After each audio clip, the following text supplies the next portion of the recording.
How to fix Paramount Plus app not working. So you must be encountering this issue because your application is not up to date. In order to check it out, head over to your App Store. In the search bar, simply search for Paramount Plus. Simply move into this app. Right now, you can see the option of Open, but if the option of Update is available, then tap on Update and update your application to the latest version. Once your application is up to date, the next thing you want to do is head over to the settings of a device and then move into General. Inside General, head over to iPhone storage.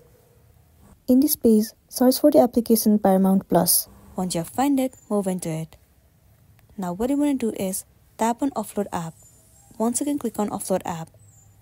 It will clear the cache of the application. Also remove unwanted bugs and make your application run smoothly. Even after this, if you're still encountering the issue, then what you want to do is uninstall the app and then reinstall it.